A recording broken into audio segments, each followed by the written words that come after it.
اب دیکھو نا وہاں چوک پہ لکھا ہے چوک میلاد النبی، سڑک پہ لکھا میلاد النبی، ایک بات نا عام چل جاتی ہے اور پھر لوگ سوچتے سمجھتے نہیں، اور کوئی اگر سمجھانے لگے تو کہتے تم تو گستاخ ہو. کہ یہ جشن میں کیا ہوتا ہے، ماڈل بنتے ہیں کس کا؟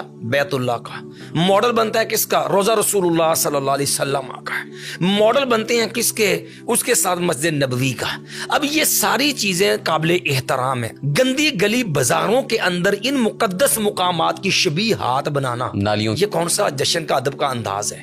پھر اس کو اپنے ہاتھ سے بنانے کے بعد جو اس کو مسجد کو شہید کرے، جو روزہ رسول اللہ کو مسمار کرتا ہے، آپ اس کو محبت کا کون سا نام دیں گے؟ کیا نبی صلی اللہ علیہ وسلم کی وفات پر کوئی اس طرح مطلب کسی کے اوپر منسوب کرنا باتیں، یا شیطان کا جو ماتم تھا وہ نبی صلی اللہ علیہ وسلم کو بعثت ملنے کے وقت تھا یا آپ کی پیدائش کے وقت تھا؟ باقی یہ کہنا کہ جی ہمیں عشق ہے اور ان کو عشق نہیں ہے، تو یہ جو لفظ عشق کا ہے نا، یہ ویسے ہی غلط لفظ ہے، نہ یہ قرآن میں ہے نہ حدیث میں ہے. تو یہ کیا میلاد منانا یا میلاد کا طرف رغبت اور یہ چیزیں، یہ ایمان نفاق یا ایمان کفر کا پیمانہ ہے؟ جو چیز عرف بھی ہے اس کے اندر، جو چیز آپ کے معاشرے میں رائج ہے اس کے اندر شریعت آپ کو اجازت دیتی ہے، آپ کے معاملات میں اصل اباحت ہوتی ہے. ٹھیک ہے، یہ معاملات سے متعلقہ معاملہ عرفی ہے، یہ شرعی نہیں ہے. ہاں اگر کوئی اس کو دین قرار دے کے، دین کا درجہ دے کے، ثواب درین کا درجہ دے کرے گا تو یہ بھی اسی طرح بدعت اور حرام ہوگا جیسے جشن میلاد حرام اور بدعت. بدعت کی جو ایک لغوی معنی ہے، ایک اصطلاحی معنی ہے. ٹھیک ہے. ہر وہ کام جو قرآن حدیث سے نہیں ثابت، جیسے شیخ صاحب نے فرمایا کہ ضرورت کے باوجود نہیں کیا، جی بالکل صحیح، اور ثابت نہیں ہے، اس کو ثواب سمجھ کے کرنا، یہ ہے بدعت. بسم اللہ والصلاۃ والسلام علی رسول اللہ، اللہم صلی وسلم علی نبینا محمد. آج ہم نہد کے پلیٹ فارم سے آپ کی خدمت میں ایک ایسی عنوان کے ساتھ حاضر ہیں کہ جس کے بنا ایمان پورا نہیں ہے، جن پر درود بھیجے بنا اللہ نجات کی کوئی راہ نہیں کھولے گا. اور نبی کریم صلی اللہ علیہ وسلم نے اس بندے کو ملعون کہا جو ان کا نام نامی سنتا ہے اور ان پر درود نہیں پڑھتا.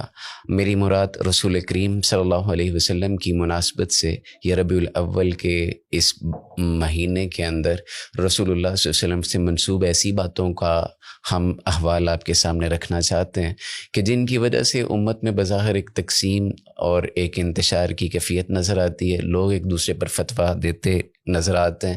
اور آج ہمارے اسٹوڈیو میں اس موضوع پر بات کرنے کے لیے جناب استاذ العلماء حضرت مولانا شیخ عبدالغفار مدنی حفظہ اللہ تعالی موجود ہیں، اور ان کے ساتھ آج ہماری دوسری مہمان شخصیت کسی تعارف کی محتاج نہیں، جناب حضرت مولانا یحییٰ عارفی صاحب حفظہ اللہ تعالی، یہ ہمارے پاس موجود ہیں. شیخ صاحب، پہلا سوال آپ سے ہے، اور وہ یہ ہے کہ نبی کریم صلی اللہ علیہ وسلم کی میلاد کے حوالے سے اس مہینے کے ساتھ جو نسبت ہے، اور وفات النبی اور نبی کریم صلی اللہ علیہ وسلم کا اس دنیا سے رخصت ہو جانا، چلے جانا، اور اس کا تذکرے کے لیے اگر وفات کا لفظ استعمال کیا جائے تو کیا یہ رسول اللہ صلی اللہ علیہ وسلم کی توہین کے زمرے میں آتا ہے؟ اس پہ ذرا آپ گفتگو فرمائیے گا. الحمدللہ رب العالمین والصلاة والسلام علی رسول محمد وآلہ اصحابہ اجمعین. اس میں کوئی شک نہیں ہے کہ جناب محمد الرسول اللہ صلی اللہ علیہ وسلم کی آمد اور آپ کی بعثت اللہ تعالیٰ کی طرف سے ایک بہت بڑا انعام ہے. جیسے کہ اللہ تعالیٰ نے فرمایا لقد من اللہ علی المؤمنین اذ بعث فیہم رسولا من انفسہم یتلو علیہم آیاتہ ویزکیہم ویعلمہم الکتاب والحکمہ وإن كانوا من قبل لفی ضلال مبین.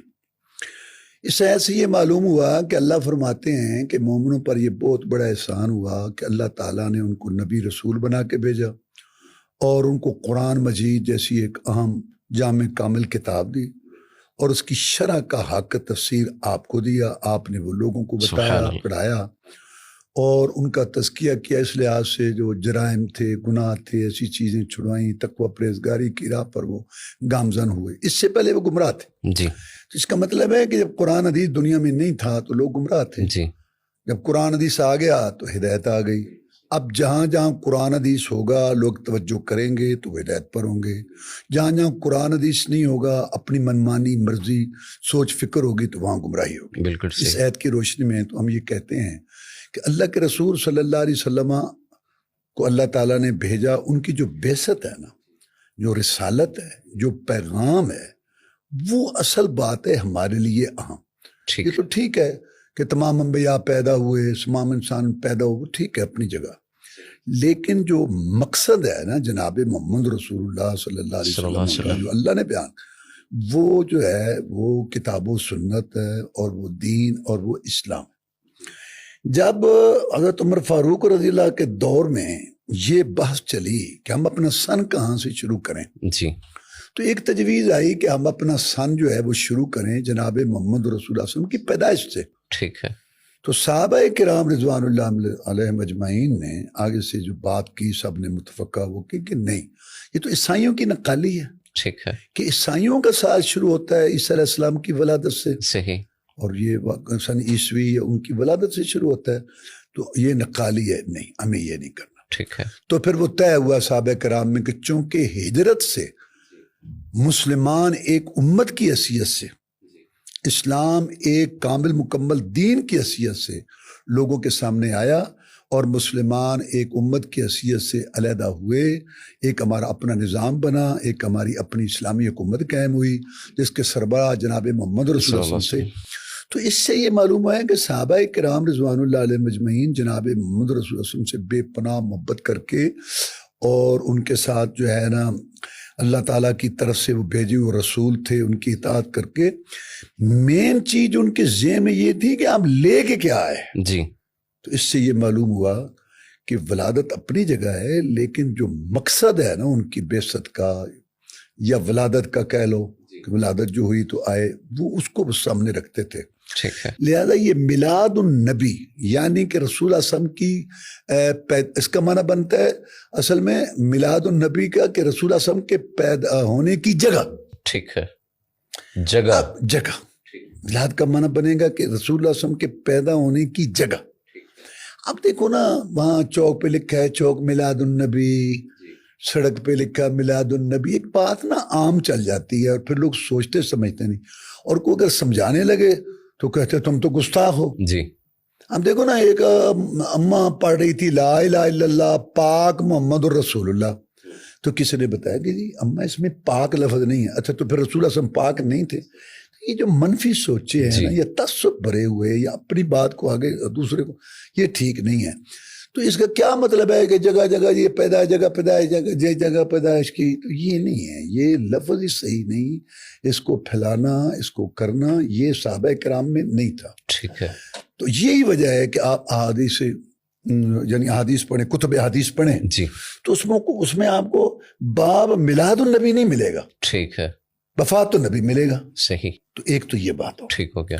باقی یہ کہنا کہ وفات النبی میں رسول اللہ صلی اللہ علیہ وسلم کی توہین یا یہ یا ان کی موت یا وفات، قرآن مجید میں انکا میتون میتون۔ اور پھر ابوبکر صدیق رضی اللہ تعالیٰ نے جو خطبہ دیا رسول اللہ صلی اللہ علیہ وسلم کی وفات پر، بخاری شریف کے اندر موجود ہے کہ یا ایھا الناس من کان منکم یعبد محمدا فإن محمدا قد مات، بالکل ٹھیک، من کان یعبد اللہ فهو حی لا یموت، کہ اے لوگوں تم میں سے جو یہ سمجھتا تھا کہ میرا معبود مشکل کشا کرنی بھرنی والا محمد الرسول اللہ ہے صلی اللہ علیہ وسلم، تو اس کو حق پہنچتا رونے کا کہ ان کا وہ معبود آج فوت ہو چکا ہے۔ اور جو یہ سمجھتا تھا کہ میرا معبود مشکل کشا کرنی بھرنی والا جو ہے وہ اللہ ہے، تو وہ کیوں روئے، وہ تو ہوش کرو۔ ابوبکر صدیق رضی اللہ عنہ نے امت کو اس وقت حوصلہ دیا، اور پھر یہ آیت پڑھی کہ وما محمد الا رسول قد خلت من قبلہ الرسل افإن مات او قتل انقلبتم علی اعقابکم۔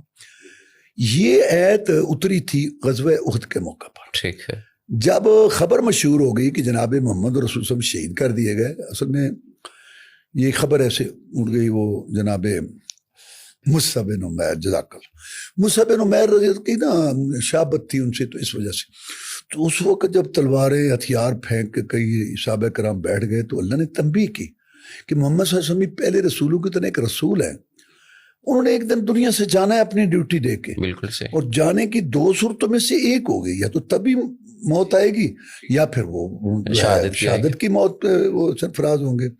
تو جو دین نکیلے پتھروں پہ چل کے ماریں کھا کے محنت کے بعد تمہیں دے کے گئے، تو کیا ان کی وفات کے بعد تم اس دین سے پھر جاؤ گے؟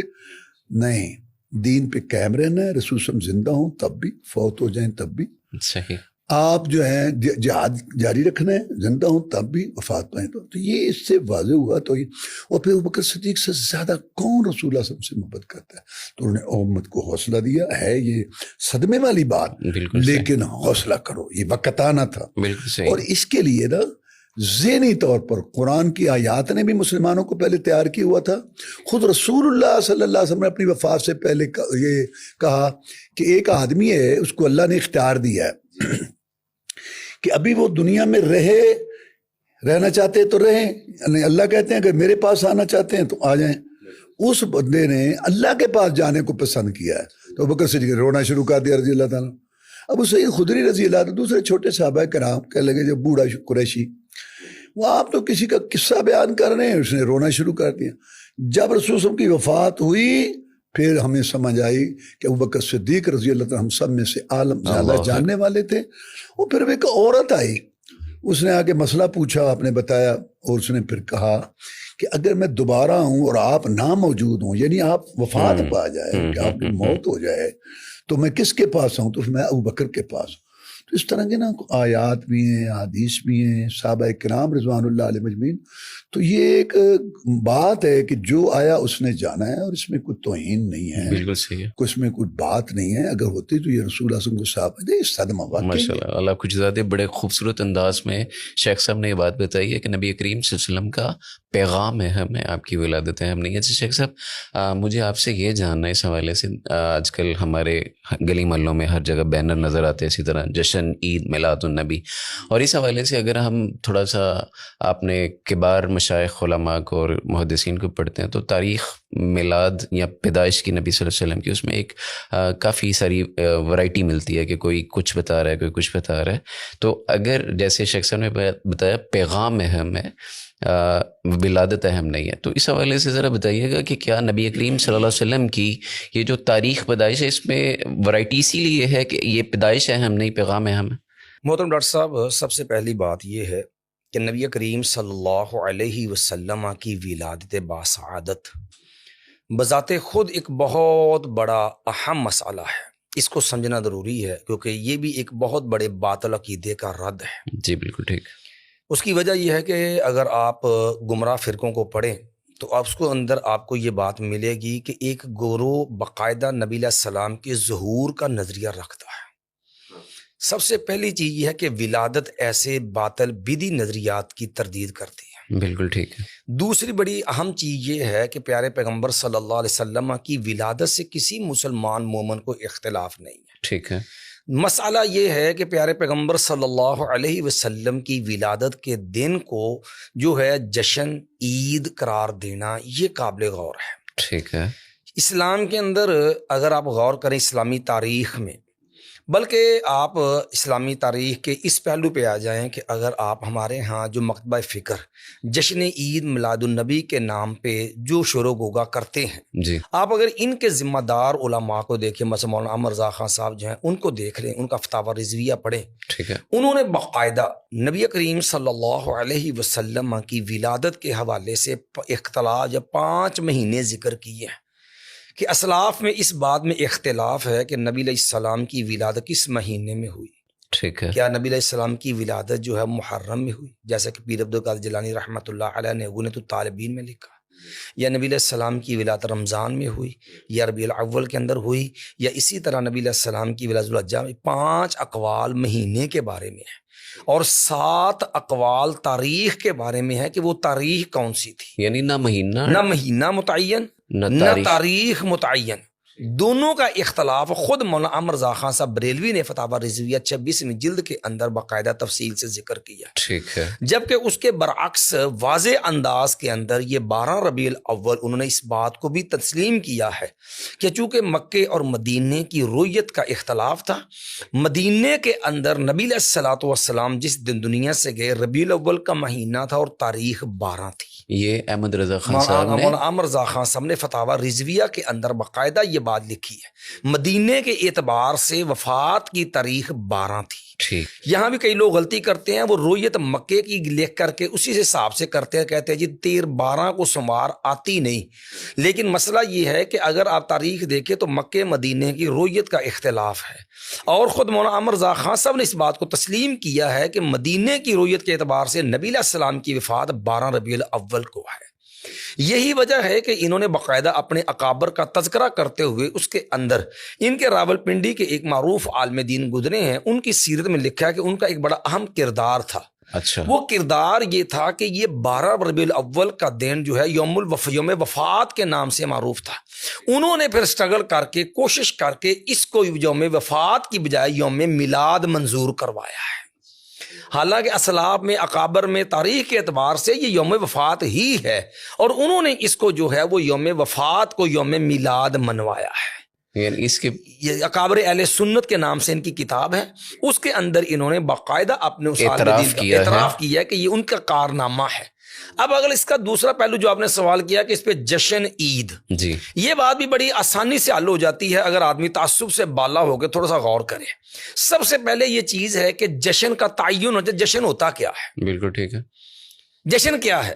بازار سے جانے, سیلیبریشن, گلیاں سے جانا, جی, لائٹنگ کرنا, گھوڑے اور جو ہے وہ گدھوں پہ جلوس نکالنا, شور و گوگا کرنا بازاروں میں, اور جناب اس کے ساتھ لائٹنگ کرنا, اور اسی طرح کے مختلف قسم کے شور و گوگا پہ مبنی یہ معاملات جو ہیں, جس کے اوپر ڈیک بجا کر کے رقص و سرور کی محفلیں. بلکہ اب کے حالیہ آپ دیکھیں کہ پچھلے سال ملتان میں ایک لڑکی کو سفید سوٹ پہنا کے سجا کے حور بنا کے ایک آوارہ عورت کو حور بنا کر کے اسلامی شاعر کا مذاق اور توہین تک کا ارتکاب کیا گیا. کرائے پہ عورت بنا کے سجا کے وہ اسلام جس نے کہا تھا کل للمؤمنات یغضضن من ابصارهن ويحفظن فروجهن, یہ اللہ کے نبی علیہ السلام کو حکم دیا گیا اپنی بیویوں کو, بیٹیوں کو, مومنہ عورتوں کا جب پردہ کریں, وہاں نبی علیہ السلام کی محبت کی آڑ میں عورت کو سجا کے حور کا ماڈل پیش کیا گیا. اللہ استغفر اللہ. اب جشن کے اندر کیا تھا؟ چھوٹی سی بات ذرا, یہ بڑی سیدھی سیدھی تو ہے نا شاعر اللہ کی, اور اس کے ساتھ ساتھ دوسرا بڑا ظلم کی انتہا دیکھی ہے کہ یہ جشن میں کیا ہوتا ہے,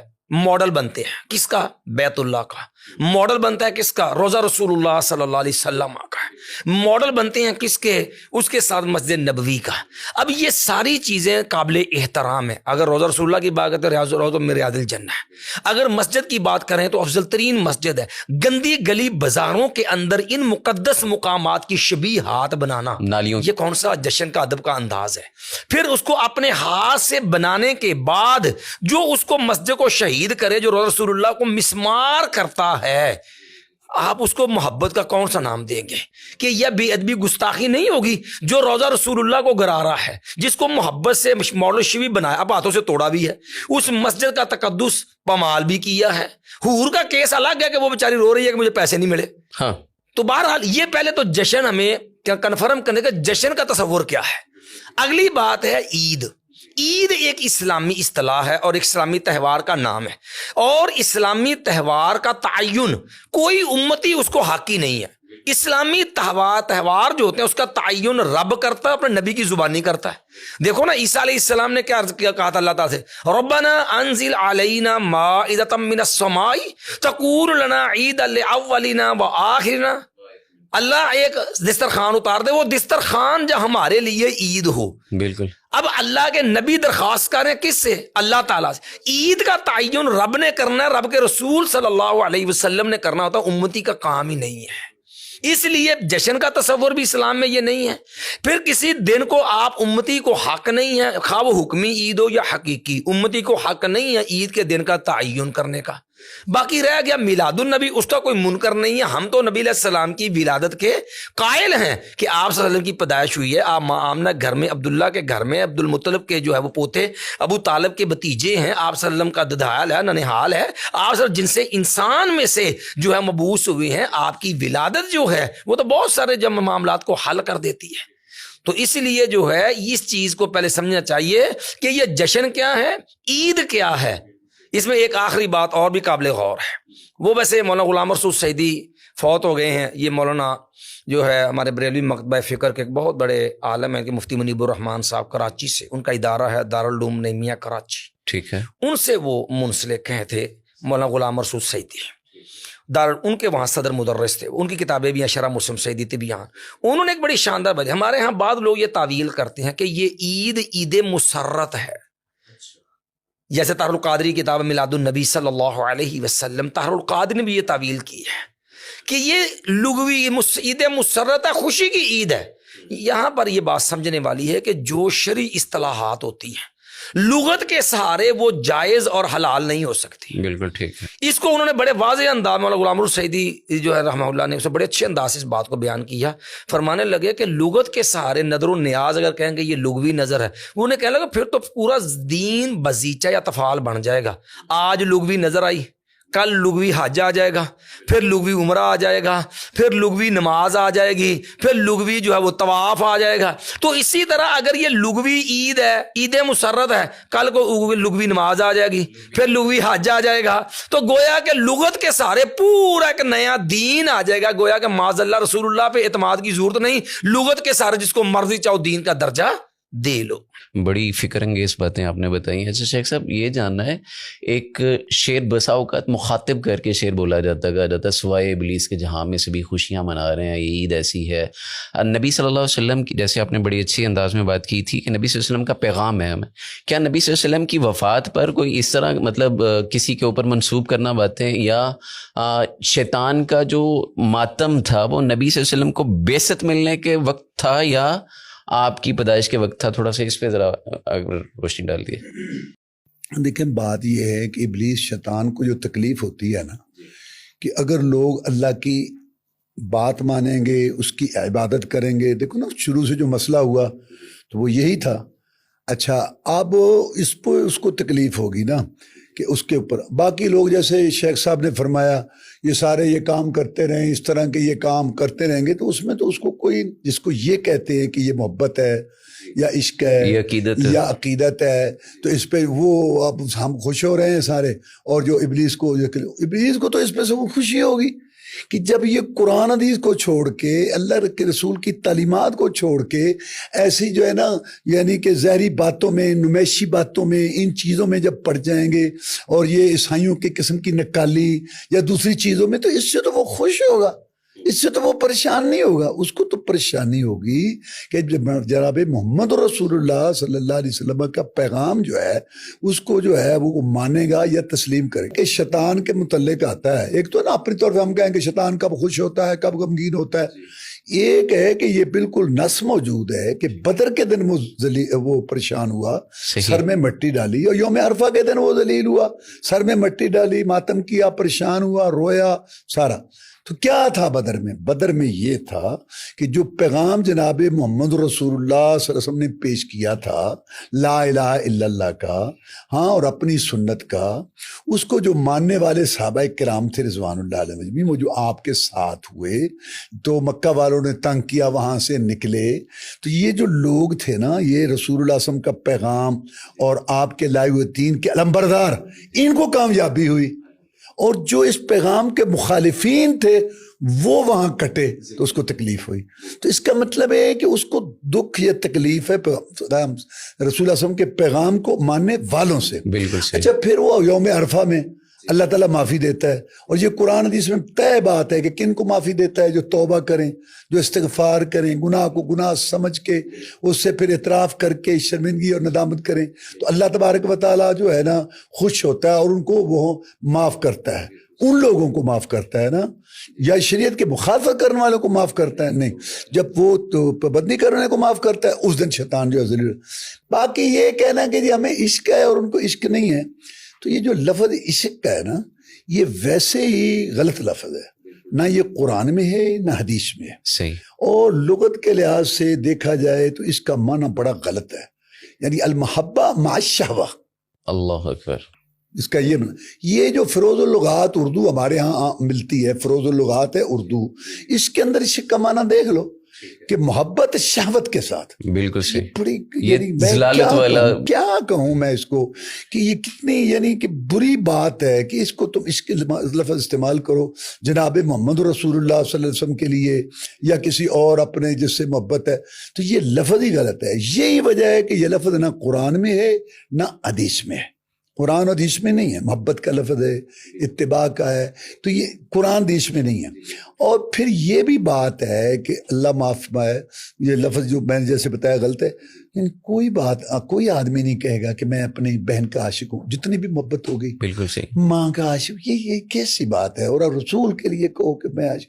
اس لیے یہ لفظ ویسے غلط ہے. اب اس کی آڑ لے کے تو دوسروں کو کہنا کہ ان کو عشق نہیں ہے یا ان کو محبت نہیں ہے, تو یہ میرا خیال ہے اپنے ہاتھ میں لینی ہے بات. یہ جنت جہنم کے یا ادب ادبی کے یا محبت گستاخی کے فیصلے اللہ نے اپنے پاس رکھے ہیں.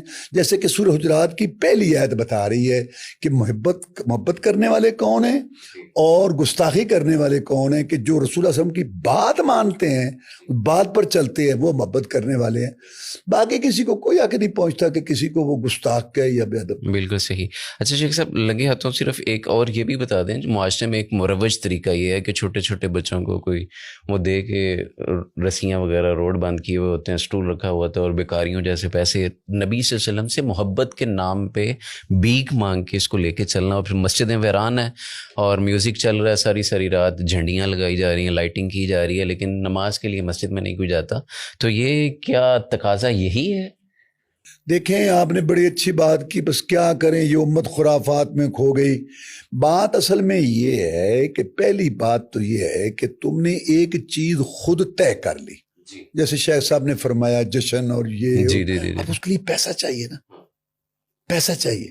اچھا, اس کے لیے پھر وہ پیسہ نہیں ہے تو اس کے لیے جگہ جگہ روک کے کھڑا کرنا, راستہ بند کرنا, لوگوں کو تنگ کرنا, مجبور کرنا. اس محمد رسول صلی اللہ علیہ وسلم کے جو اتنے باوقار دنیا کی عظیم شخصیت تھی کہ جن کی مثال نہیں دی جا سکتی, کہ انہوں نے تو تھوڑی تھوڑی چیزوں سے بھی اتنی احتیاط کی ہے کہ کسی کو کوئی نقصان نہ پہنچے. ہاں جی, راستہ کے اندر کسی کو تکلیف نہ دو, راستہ سے تکلیف ہٹاؤ. اس کو ایمان کی نشانی کہا گیا ہے, نہ کہ تم راستے میں تکلیف کا باعث بنو, لوگوں کو روکو, کو آ رہے ہیں کو جا رہے ہیں. یہ کیسی محبت ہے جناب محمد رسول اللہ صلی اللہ علیہ وسلم سے کہ ایک چیز اپنی طرف سے طے کر لی جس کا نہ سر ہے نہ پاؤں, پھر اس کے لیے لوگوں کو مجبور کرنا اور ان سے یہ پیسے لینا رسول اللہ صلی اللہ علیہ وسلم کے نام پر. یار تم اپنے نام پہ کسی پہ مانگو تو اس کو ذلت کہیں, تو اس عظیم شخصیت جناب محمد رسول اللہ جن کو اس چیزوں کی ضرورت ہی نہیں تھی. حضرت عائشہ صدیقہ رضی اللہ تعالیٰ نے گھر میں پردہ لگا لیا خوبصورت سا, تو آپ گھر میں نہیں گئے. تو جب اپنے گھر میں نہیں گئے سجے ہوئے میں, جب تک اتر نہ گیا, تو تیرے گھر میں آئیں گے, یہ کیا سجاوٹ. پھر رسول اللہ صلی اللہ علیہ وسلم کے نام پہ پیسہ مانگنا, اور پھر معاذ اللہ یہ کیا ہے؟ یہ اس میں تو رسول اللہ صلی اللہ علیہ وسلم کی توہین ہے کہ رسول اللہ صلی اللہ علیہ وسلم کے لیے ہم نے کچھ کرنا ہے تو پیسے ہیں نہیں ہیں تو اکٹھے کرو تاکہ ہم رسول اللہ صلی اللہ علیہ وسلم کی محبت کا کچھ ثبوت دیں. تو رسول اللہ صلی اللہ علیہ وسلم کو ان چیزوں کی ضرورت نہیں ہے, نہ اسلام کو ہے. یہ اصل میں اکثر لوگ اللہ معاف فرمائے بے دینی میں ہیں, بے نماز ہیں, حرام خور ہیں, سود خور ہیں, غلط کاموں میں ہیں, جو میں سمجھتا ہوں. اور ضمیر کرتا ہے ملامت کہ ہم سے کوئی کام نہیں ہو رہا, تو پھر شیطان کہتا ہے کہ اتنا یہ کر لو 8-10 دن 12 دن, تو یہ تمہارا شارٹ پیکج مل گیا, مغفرت کا ہو جائے گا, تو اس میں تمہارا کفارہ ہو جائے گا. تو یہ تو جیسے نا دل کو بہلانے کا غالب یہ خیال اچھا ہے, اسلام سے تو اس کو کوئی تعلق نہیں. تم اپنا یہ خواہشات کی تکمیل کا ایک کیسے, اپنا گھر سجاؤ, اپنا بازار سجاؤ, اور تمہیں جو ہے نا وہ ثواب رب دے گا, یا تم رسول اللہ صلی اللہ علیہ وسلم کے وہاں حوض کوثر پر پہنچو گے. تو یہ میرے خیال ہے اپنی طرف سے یہ سارا کچھ طے کیا ہوا ہے, اسلام سے اس کا کوئی تعلق نہیں. اچھا شیخ صاحب, جو میلاد مناتے ہیں ان کی طرف سے عمومی طور پہ ایک اعتراض یہ کیا جاتا ہے, کیونکہ اہل حدیث جو ہے وہ تو اس سارے سلسلے کے ہی خلاف ہیں, تو نواب صدیق الحسن رحمہ اللہ کے نام لے کے یہ بات کہی جاتی ہے کہ ان کا کہنا یہ ہے کہ میلاد کا سن کے جس کے دل میں خوشی کی لہر نہ آئے وہ بندہ مسلمان نہیں ہے. تو یہ کیا میلاد منانا یا میلاد کا طرف رغبت اور یہ چیزیں, یہ ایمان نفاق یا ایمان کفر کا پیمانہ ہے یا اس کی حقیقت؟ سب سے پہلی بات یہ ہے کہ اہل الحدیث کو کسی شخصیت کے عمل سے الزام دینا ہی منہج اہل حدیث سے لا علمی اور جہالت ہے. ٹھیک ہے. منہج اہل حدیث کسی شخصیت کے کردار کا نام نہیں ہے, اللہ اس کے رسول صلی اللہ علیہ وسلم کی فرما برداری اطاعت اتباع کا نام. بالکل ٹھیک. جہاں تک نواب صاحب کا معاملہ ہے، نواب صاحب کی تردید کے نواب صاحب یہ جشن عید میلاد النبی کے سخت مخالف تھے۔ یہ ایک کتاب جو عام مارکیٹ میں دستیاب ہے صلاح الدین کی، یہ بریلوی علماء جو اکابر تھے ان کے رسائل جمع کیے ہوئے ہیں۔ انہوں نے خود اس کے اندر مینشن کیا ہے کہ نواب صاحب کو جب پتہ چلا کہ محفل میلاد کا انعقاد کیا گیا، انہوں نے وہ جگہ ہی کھدوا دی، ساری اکھڑوا دی جگہ۔ جہاں تک بات ہے اس چیز کی، تو نواب صاحب تو خود انہوں مانتے ہیں کہ وہ اس چیز کے مخالف تھے۔ پہلے جو آپ نے ایک بات کی ہے وہ سمجھنے والی ہے کہ کیا یہ جو میلاد کی جو بات کی ہے نواب صاحب کے والے سے، اس کا مطلب سمجھنے والا ایک ہے نبی علیہ السلام کی ولادت۔ بھئی ولادت پہ تو ہر مسلمان کو خوشی ہے کہ اللہ نے ہم جو ہے وہ نبی علیہ السلام کو پیدا کیا، پھر آپ کو نبوت اور رسالت سے سرفراز کیا، امت کے اوپر احسان کیا آخری نبی بھیج کے اور ہمیں امتی بنا، یہ تو واقعتاً خوشی کی بات ہے، اس کا تو کوئی منکر نہیں ہے۔ بالکل نواب صاحب کی بات اس سے آتا تو بہت اچھی ہے اور بالکل ٹھیک ہے بات کہ پیارے پیغمبر علیہ السلام کی ولادت کی خوشی ہے۔ مسئلہ خوشی کا نہیں ہے، خوشی کا یہ جو رنگ بنایا گیا جشن کے انداز سے، جس کو عید کا تہوار قرار دے کے اوپر سے کوئی فتوے یہ کہ سوائے ابلیس کے سبھی خوشیاں، یہ ظلم جو ہے قابل غور ہے۔ یہ نہیں سوچتے کہ اس ظلم کی زد کہاں پہ پڑتی ہے۔ اب دیکھیں نا، آپ نے شائستہ سے بات کی تو میں اسی بات کو آگے بڑھا رہا ہوں۔ کہتے ہیں جی سوائے ابلیس کے سبھی خوشیاں منا رہے ہیں۔ میں شعر و شاعری کی بات نہیں کرتا، شعر و شاعری کی بات کرنے تو بڑا کچھ کہا جا سکتا ہے، کیونکہ اس کے جواب میں کہنے والوں نے بھی یہ بھی کہہ دیا کہ گود عائشہ میں حضور وفات پا گئے، شیطان کو جشن کی سوجی، صحابہ پہ غم چھا گئے۔ جو مرضی شعر و شاعری کرنے تو بڑا کچھ ہو سکتا ہے، مسئلہ یہاں سمجھنے والا یہ ہے۔ خود اکابر احناف بریلوی مکتبہ فقہ جو جشن کے جو ہے وہ قائلین ہیں، ان کا اپنا اعتراف ہے کہ خلفۂ راشدین نے جشن عید میلاد النبی نہیں منایا۔ یہ بات مولانا غلام مرثوذ سعیدی بریلوی نے بھی لکھی ہے۔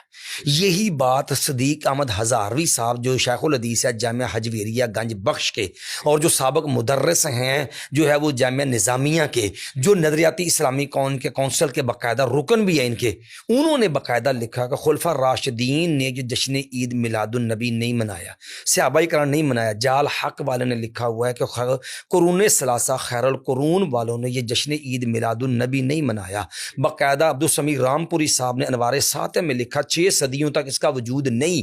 تو یہ صحابہ، تابعین، تبع تابعین اور اس کے ساتھ ساتھ خلفۂ راشدین، اب یہ جو کہا جاتا ہے کہ سوائے ابلیس کے سبھی خوشیاں منا رہے ہیں، اس کی زد پھر کہاں پہ پڑے گی؟ اللہ اکبر، یہ تو صحابہ کو، یہ خلفاء راشدین، صحابہ اکرام، تابعین، تبع تابعین، ائمہ اعظام، پھر کس کو جو آپ یہ الزام دے رہے ہیں، یہ کون سی نیکی ہے جس میں آپ سب سے پہلے مجرم قرار دیں الیاذ باللہ جو ہے وہ صحابہ کرام رضوان اللہ اجمعین کو؟ خود نبی علیہ السلام نے کوئی نہیں منایا یہ معاملہ۔ اور جہاں تک یہ بات ہے کہ پیارے پیغمبر علیہ الصلوۃ والسلام کی ولادت کا معاملہ، آپ کی پوری زندگی اس پہ کھڑی ہے۔ پیارے پیغمبر علیہ السلام نے چھوٹے سے چھوٹا حتیٰ کہ پرسنل معاملہ تو اس کی بھی رہنمائی فرمائی ہے۔ اور جہاں تک یہ بات ہے، عام طور پر ہمیں ایک معاشرے میں ایک مغالطہ دیا جاتا ہے، جی اگر آپ نے کیا نہیں، منع بھی تو نہیں نہ کیا، یہ ایک نا مغالطہ ہوتا ہے، یہ بھی سمجھنے والا ہے۔ یہ بھی اصل میں اسلامی اصول سے ناواقفیت، جہالت ہوتی ہے۔ یاد رکھیے اسلام کا ایک اصول ہے سنت ترکیہ۔ سنت ترکیہ کا مطلب یہ ہوتا ہے کہ وہ چیز جس کے اسباب، تقاضے، حالات عہد نبی میں موجود ہیں، اس کے باوجود اگر نبی کریم صلی اللہ علیہ وسلم نے وہ کام نہیں کیا تو وہ نہ کرنا سنت ہے۔ اب دیکھیے اس کی ایک مثال سے آپ بات سمجھ لیں۔ نماز عید اسلامی شرعی احکام میں سے ہے اور باقاعدہ اسلامی شاعر میں سے ہے۔ نماز کے لیے لوگوں کو اکٹھا کرنے کی ضرورت ہے، پھر مسجد میں نہیں کھلے میدان میں لے کے آنا ہے۔ اور نماز کے جمع کرنے کے لیے اسلام نے اذان مشروع رکھی ہے، لیکن نماز عید کے لیے اذان، ہمارے ہاں کوئی دیوبندی، کوئی بریلوی، کوئی اہل حدیث کو اذان کہے گا؟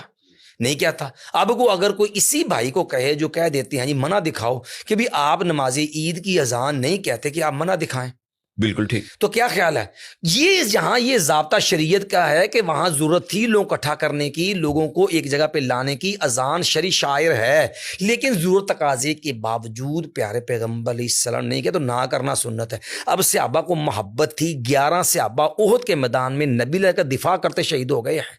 ایک حکم پہ پورے گھر کا سامان لا کے صدیق اکبر نے ڈیری کر دیا ہے، ایک ایک اشارے پہ جان قربان کرنے والے موجود ہیں۔ کیا خیال ہے ان کے پاس جنڈیاں نہیں تھی؟ ان کے پاس تو ہر قبیلے کا جھنڈا تھا، ہر جو ہے وہ اپنے علاقے کا جہاں لشکر کے پاس جھنڈا تھا، گھوڑے نہیں تھے ان کے پاس. کیا ان کے پاس گھوڑوں کے علاوہ افرادی قوت نہیں تھی؟ چراغ تو ہر گھر میں جلتے تھے، کیا ان کے لیے چراغاں کے پاس جو ہے وہ چراغاں کے لیے چراغ نہیں تھے؟ سارے اسباب وسائل موجود تھے، محبت بھی تھی. اس کے باوجود جب انہوں نے نہیں کیا تو اس لیے نہیں کیا کہ اسلام کا ضابطہ ہے جس چیز کے اسباب تقاضے حالات موجود ہوں، اگر اس کے باوجود پیارے پیغمبر علیہ السلام نے ایک کام نہیں کیا تو وہ نہ کرنا سنت ہے. بالکل صحیح.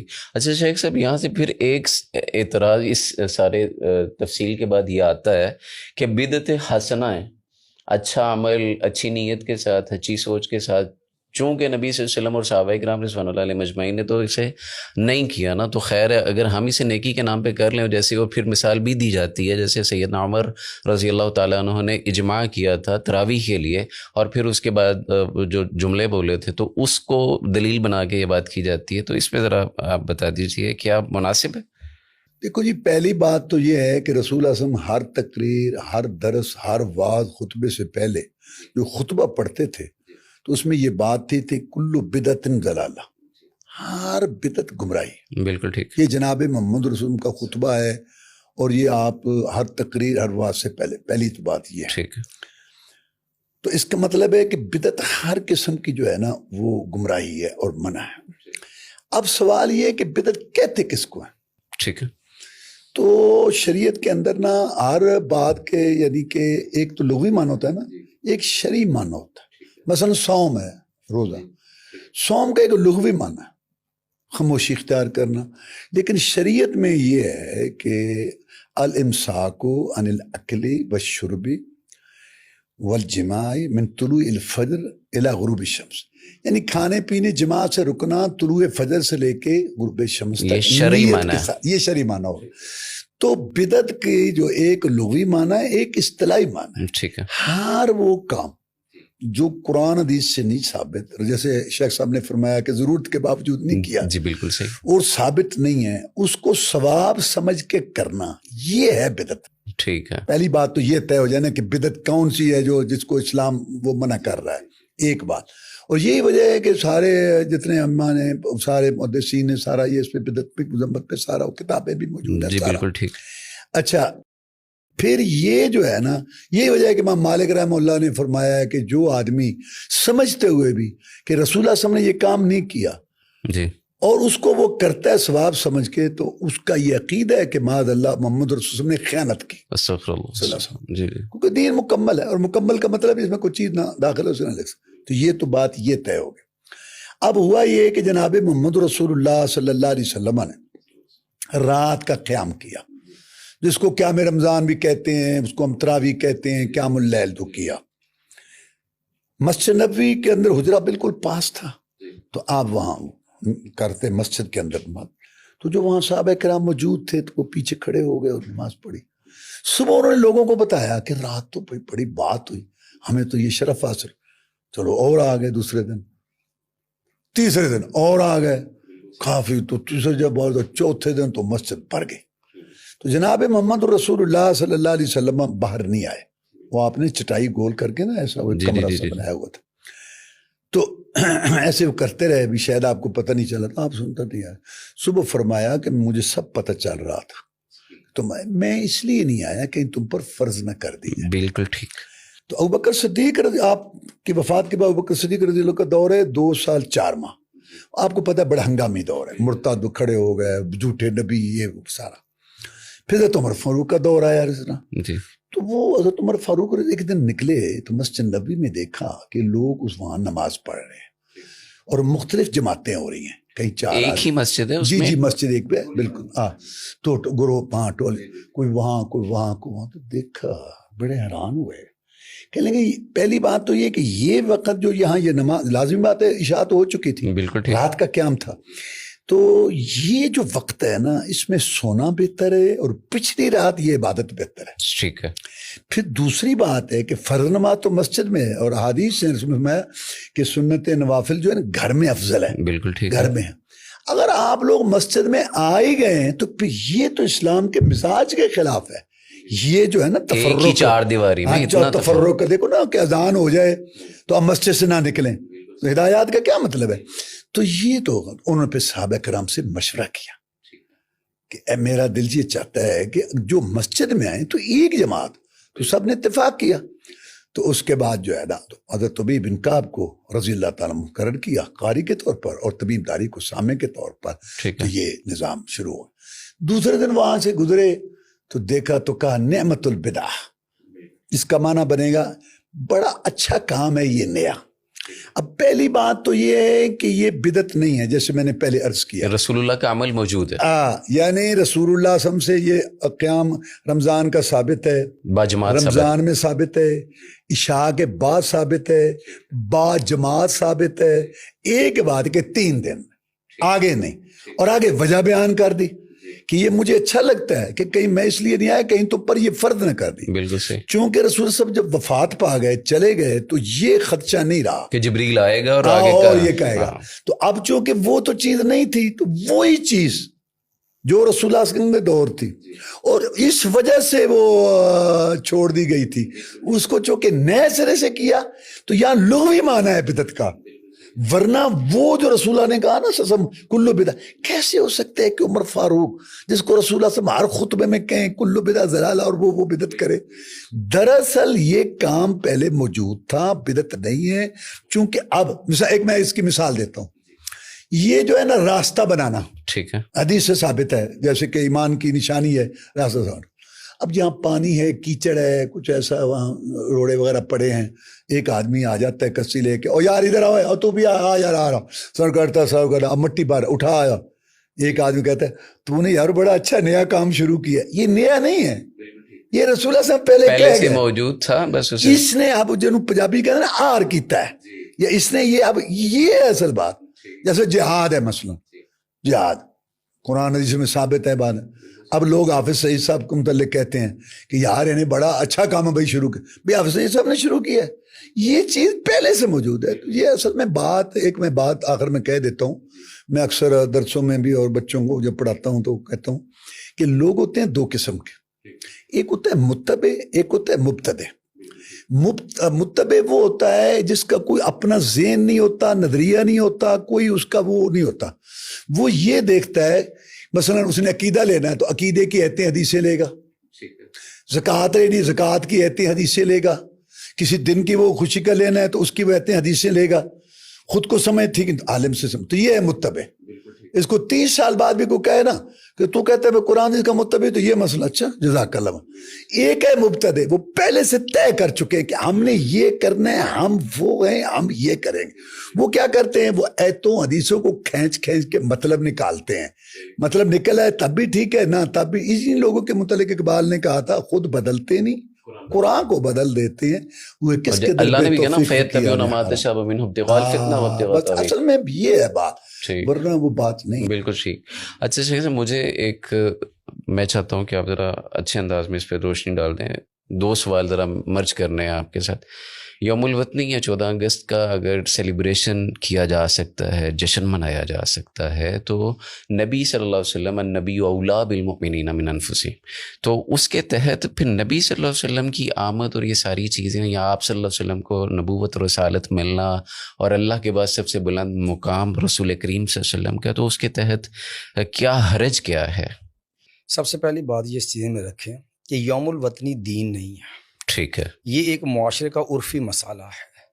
شریعت عرف کے اوپر اس وقت تک جو ہے وہ قدغن نہیں لگاتی جب تک وہ شرعی حدود سے ٹکرا نہ جائے، عقیدہ نہ بن جائے، عقیدہ نہ بن جائے، وہ دین نہ بنایا جائے. عرف کے اندر آپ کی خوشیوں پہ شریعت پابندی نہیں لگاتی جب تک وہ شریعت سے ٹکرائے نہ، شریعت کے خلاف نہ. اس کو یوم الوطنی کو کوئی بھی دین نہیں قرار دیتا، کوئی بھی دین کا حصہ نہیں مانتا. ایک عرفی مسئلہ ہے.